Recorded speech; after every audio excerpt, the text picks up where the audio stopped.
99.91, the last reading from God. Oh my, very nice. I wanted to put some things together from what you said before about turning into light, what the normal people might experience going through these stages, and compared to what we have experienced going through these stages. And I was just wondering if maybe you could put any of your ideas into what we've experienced, why our experience is different, where these ideas come from, and well, the thing is that when the people are ready, there will be a time when people have risen high enough that they will naturally seek that out and move into the next Teraha area. You are ahead of the curve by quite a bit, many, many years. So the thing is, what you are experiencing may feel a little bit more difficult because the karma of the earth is not ready. And so you're moving up through that karma as well. You understand what I'm saying? Yes, and does it have a lot to do with the sun and the rotation? Well, yes, there's many things happening. Right now you are at the grand solar minimum, which is an effect of the sun that causes earthquakes, bad weather, and all those seismic kind of things. You went through a very solar active period not long ago, and now you're in a very solar minimum, which means you're not getting any solar flares or anything of that nature. And when that happens, it actually, the gravity of the sun is pulling the earth into it a little more, and that causes great disturbances on the earth. Do you understand what I mean? Yes. It's not pushing out, it's pulling in. Yes. So this section, which we do not know how long it will last, because it goes on its own cycle. You know that everything in the universe is on a cycle, so it has its own little cycle, and sometimes they are different. But when that cycle is finished, then it will go back to a normal kind of feel with the sun. However, now you are also working with these earth energies that Mother Earth is spewing out, which are very also disruptive. But magic is part of those energies that are being poured out. So I would see that you'd probably be able to use a little bit of that for your as help. So, but you wouldn't even know it because you're a creator being.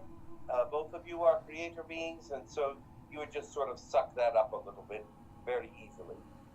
So, what else is there?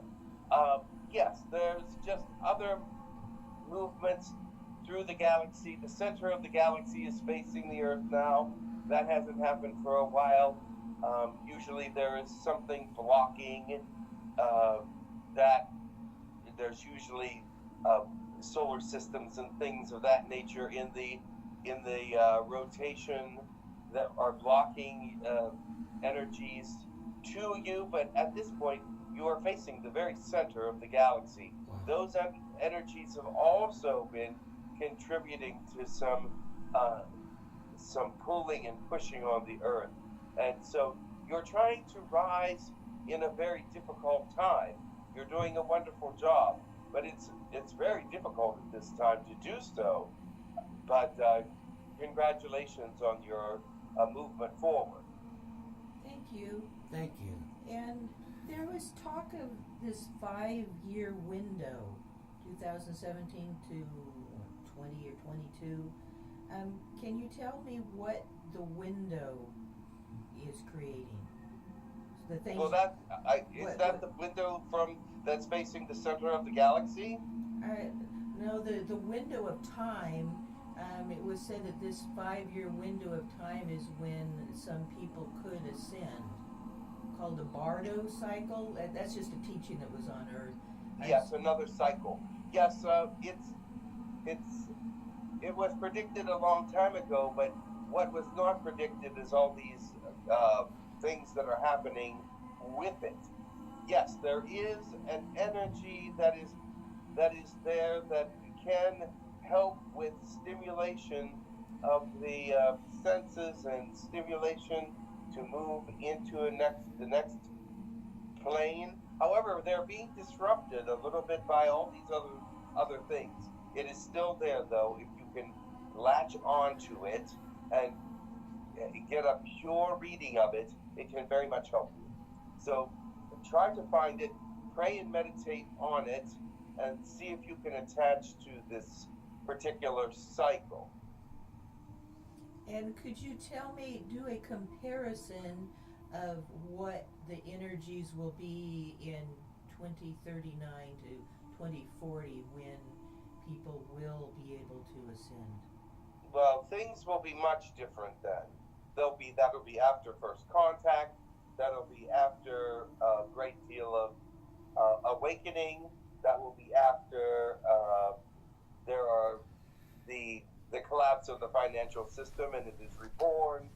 Many things will have happened that will change the thought processes of the world as a whole, and it actually enlightens people. Also, they were saying about the next step in evolution is telepathy, and that will be a much stronger at that time as well. As you know, empathy right now is on a rise and is stronger than it's ever been on your planet ever before, and empathy actually gives way into telepathy. And that's new. People didn't used to do that. Correct, and that is the rise of empathy, which turns eventually into telepathy, which is empathy along with a voice, meaning that you will feel what they are feeling. That you'll say hello, though. You'll be able to walk by without saying a word, but speak to their mind and say hello. You won't be able to delve into their deepest, darkest secrets, but you'll be able to see what's on the top of their brain. And this will be something that happens down the road. I see. And so that is telepathy, when you can communicate, not only feel the emotions, but actually communicate without speaking. Yes, we know these things, and I've known all of my life that I seem to be the only one with empathy in the whole world, and I always wondered when some other people might get some. Yes, there are many people now that it is developing in. That's wonderful. That will really help things along. It will. But I'm still wondering about something that Ramtha said a long time ago. He said the sun will have the last word because we will become in tune with the same wave pattern as the sun when the ascension happens. So that makes sense. what is the alignment with the sun that's going to change in 2040? The thing is,